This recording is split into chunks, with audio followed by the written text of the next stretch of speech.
So we got everybody in a room and said, okay, what are you doing? Where are you doing it? What do you need to help you do it?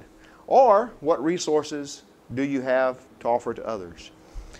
And so we spent about 2 hours there, and you can see the board. We've got them all listed. And then out of that, I know of 2 or 3 that have been networking with each other and sharing resources and putting things together to get help to people. Help in the name of Christ. Help in a way that people say, why are you here? Why are you helping us? We want to answer that question. We want to answer the whys. Okay? And so this group of Christian organizations came together to see how they could do that better.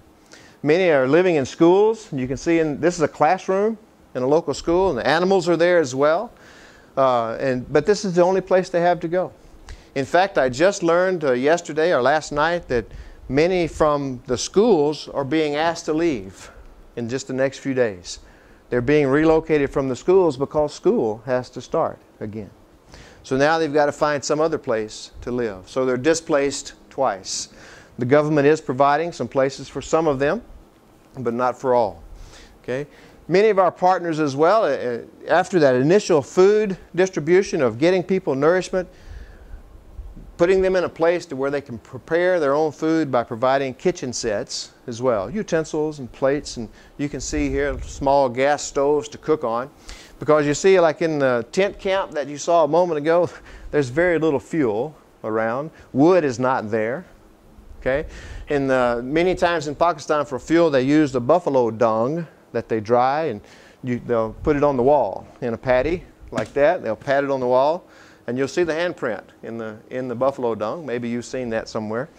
And that's happening in those schools. If you can imagine those kids going to school next week. But that was not available to them. So providing some fuel for cooking, some way that they can prepare for themselves. As we begin to look ahead now, the emergency needs, for the most part, are being taken care of. And we're beginning now to look down the road a little bit. You see, as those people begin to go back home, they've got more challenges ahead. In fact, as we were going from place to place and talking to people, we heard people say, we don't need food. We don't need kitchen sets. We need a house. Our house was destroyed. We need a house for my family to live in. So reconstruction is a huge issue right now in Pakistan, and it's going to continue to be that way as people continue to move back for the next 2-3 months to their homes. Reconstruction of those homes, reestablishing those places that they can live. But also rehabilitation of crop lands and crops. You see, most of them lost their crops for this year, which also means their seed crop for next year. So rehabilitation of their agriculture is going to be a big issue. That we're thinking about the best way to be involved in that, the best way to help them with that. Is there a way that we can not only distribute seed so that they can plant a crop, but can we also help them to make that crop better, more productive for coming years? Are there techniques that we can help them to learn that helps them out even more than just a crop? Many of the people are also dependent upon animals for their wealth, for their livelihood. Restoring those animal herds is going to be a big topic of discussion also. The best way to do that for people and helping them. We don't want to go and give them a flock of 45 goats. But maybe we help along the lines of 1 or 2 goats as they begin to rebuild their goat population. Okay? So thinking through the best way to move forward in the issues that are ahead for these guys in that rehabilitation and restructuring time. You can help us with that. Okay? You can help us in a couple of ways, at least 2 or 3 ways, as we continue to try to connect people in need with people who care. And of course, the first way you can help us is just by praying. Praying for the people of Pakistan that are affected. Praying for those IDPs, those internally displaced people, to be able to go back to their land, where they live, where they're from. The only piece of property on earth that they own. To be able to get back to that place. But also for those Christian relief workers that are out there on the ground right now, providing help, ministering to those people. Pray for them that they would have a good testimony among those IDPs. That the IDPs would ask those why questions and give them an opportunity to answer them. But also pray for opportunities to build relationships in those camps, in those places where they're temporarily living, so that Christian workers can go back with them to their villages, go back with them to their communities. Help them there in that rehabilitation, that restoration of animal herds and community development processes and building relationships, looking for an opportunity at kingdom development in that area. Pray for opportunities to build those relationships, but also for wisdom in how to use those, and wisdom in how to follow those up, wisdom in how to go through that reconstruction, rehabilitative process with the people that have been affected. Okay? Pray for kingdom development to rise out of the floods of Pakistan. Pray that God will be seen and met in those places. Okay? You can also help by helping to raise funds for people in Pakistan, you know, and the things that are going on there.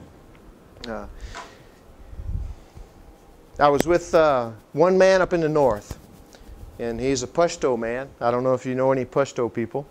Probably not. That's where the Taliban came from, the Pashto. And I was talking to him, and he had lost his house completely, washed away, finished.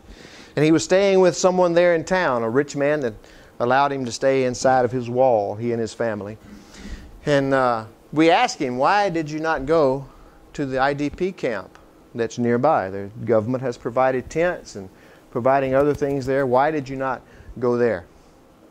And he looked at us and he said, well, I've lost everything. You know, in the IDP camps, they don't know how to respect women. They don't know how to treat women and children correctly. They don't have provision for women and children. See, in his culture, women and men are separate. They never mingle. They never come together. They're separate always. So it would be unthinkable for him, for another man to look upon his wife. He said in the IDP camps, they don't make provision for women. I've lost my house. I've lost all the furniture in it. I've lost everything that I own. All I have left is my respect. If I go to the IDP camp, I lose that also. This is the mindset. This is where a lot of these people are. Lost everything they own. All they have left is their respect. As we go about doing disaster response work, as we go about ministering to people, we need to make sure, and we try to make sure that we partner with people that make sure that we treat them with dignity. We treat people with respect. Created by God. How can we treat them in a way that's respectful, with dignity, that leads them to ask those why questions? Okay? That's a little bit about what's going on in Pakistan that we know about. There are many other things that we're not involved in that are going on. People are getting help. Some other Christian organizations as well as non-Christian organizations. Continue to pray for the people of Pakistan. Because like I said, even today, fresh flooding is happening. It's a massive event. It calls for a massive response by Christians in the world.